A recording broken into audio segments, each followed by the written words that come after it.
The final thing I want to talk about today, actually, was this. Doctor Who's Timeless Child is officially dead. The community was rocked by Chris Chibnall's Timeless Child retcon, but the idea is officially dead after Power of the Doctor. The Timeless Child concept is officially dead after the Doctor Who Centenary Special. The Power of the Doctor, Jodie Whittaker's time as the 13th Doctor, has come to the end. But she isn't the only one to be leaving after the Doctor Who Centenary Special. That was also the final episode created under controversial showrunner Chris Chibnall, an old-school Doctor Who fan.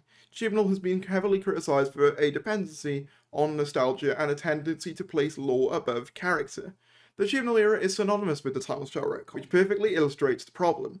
Doctor Who Season 12 revealed that the Doctor is not a Time Lord after all, rather she is the Timeless Child, a billion-year-old being who became the base genetic code for the Time Lord race. There's a strange sense in which the Timeless Child changes everything and nothing all at the same time. It's a major adjustment to the lore, but the episode in which the retcon took place went to great lengths to reassure the viewers that there would be no lasting character impact. Have you ever been limited by who you were before? Joe Martin's fugitive Doctor asked in a Matrix vision, reminding viewers the Doctor transcends her past now, though after the Doctor Who Centenary Special, the Timeless Child is officially dead. The Power of the Doctor is the final episode of The Whittaker, as we all know, and as such it features a lot of characters and ideas from the last 3 years.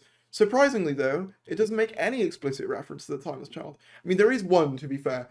There is that one scene where I believe Sacha Dhawan says, I believe the Time Lords did it to you once, in reference to forced regeneration. And then the Master responds, well, it could be a number of times. Who knows? Not you. We're obviously in a reference to the past lives idea introduced with the Timeless Child.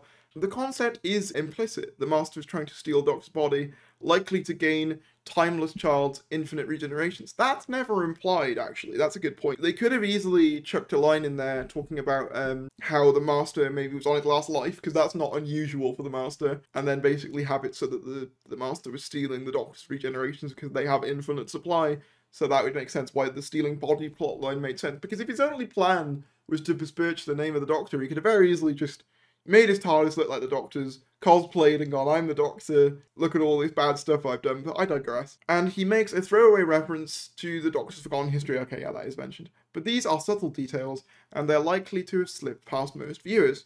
To be fair to Chibnall, he seems to have considered the Timeless Child story to be done with. Chibnall's goal was to restore a sense of mystery to the Doctor. As he explained in an interview in Doctor Who magazine, the thing I wanted to dispel was this sense that the Doctor was locked in fixed myth, and that the only stuff that counts is what's been on screen so far. I wanted to feel like Doctor Who is much bigger than this. Oddly enough, that means Chibnall likely considers his mission to be accomplished, simply from introduction of the Timeless Child retcon. The last thing he'd want to do is build upon it by providing more concrete answers.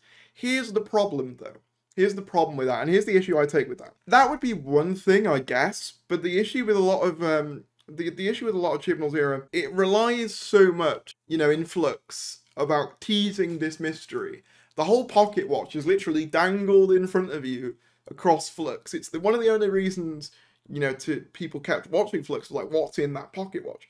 And we never find out. So when you introduce something with no explicit intention of continuing it, the idea of it being something that isn't continued is quite a bizarre one to me. Why RTD probably won't address the Timeless Child. So yeah, this is another argument I've seen that, oh, Russell might do something with it. Chibnall's left the door open for other writers to tackle the Timeless Child.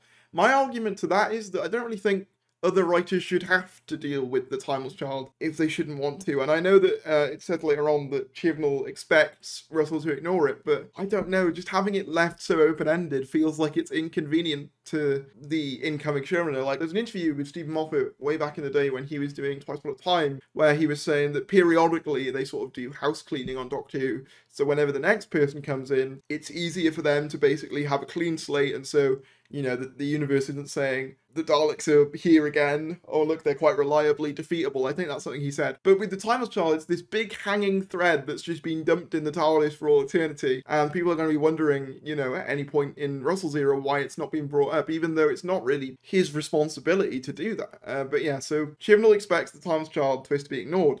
By returning showrunner Russell T Davies, it's one of the few drama series without a written Bible, and every era contains a contradiction or left turn of what was done before. He explained in one interview, any future showrunner will ignore it or run with it. Oh, I fully expect Russell to ignore it. he's probably right. Davis is essentially relaunching the show in 2023, and he won't want to get bogged down with a continuity-heavy idea like The Timeless Child. That's another thing as well. I think the idea of Russell T Davies continuing The Timeless Child is pretty much completely incongruous to his mission statement for the new era being one of change and renewal and basically re-energizing the franchise. I think bogging it down in a lore change that wasn't all too popular to begin with would be an odd choice. If there's one guy I could maybe, you know, see making it work, it would be Russell, but I don't think he's going to want to get himself bogged down in it. This is particularly true given how divisive The Timeless Child has become. Many viewers rejected The Timeless Child outright, while others were willing to reserve judgment until they waited to see what Chibnall intended to do with the idea, which turned out to be nothing. Yeah, that particular group of fans has shrunk as the years have passed, and it became clear Chibnall didn't actually intend to do anything with it at all. And this is the thing, I don't know whether you guys remember, but way back in the day, I talked about Chibnall's final interview, or one of his final interviews anyway, where he said, yeah, the goal of it was to basically open up the continuity, and I don't plan on doing anything with it past Series 13. And I said, I was quite vocal in saying, what was the point, you know? If you're not going to do anything with it, what was the point, you know? If it's just to open up the lore and not do anything else with it afterwards, because you are only as limited to Doctor Who lore as you make yourself, really. And what I mean by that is, Doctor Who's lore is a mess of, like, hard and fast contradictions.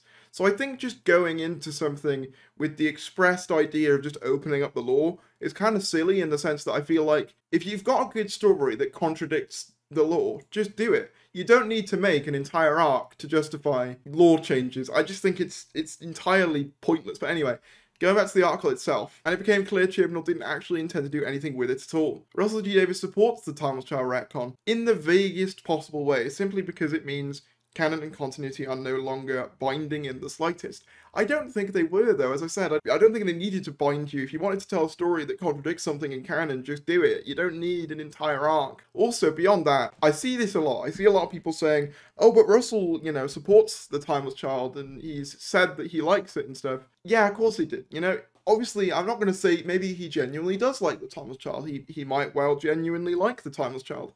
But equally, if he didn't, he's not going to go publicly when he's about to be the next showrunner and be like, oh, I hated that. It's not going to happen. From any medium can be folded into the narrative. But now that the 13th Doctor has shown us galore with infinite possibilities, he wrote in an introduced online prologue to the episode Rose published online. Oh, I remember that. All Doctors exist, all stories are true. That statement, however, does not imply he wants to do anything more with the Timeless Child. That's true. So then, yeah, we've got this idea as well that the Timeless Child story is unfinished, because Jo Martin, where does she come in? We have no real clarity on that, and it does feel really odd. And then this idea that Doctor Who can't ignore the Timeless Child. I kind of disagree. I think it can. It's a really weird situation, the Timeless Child, because ultimately, it hasn't really meant anything.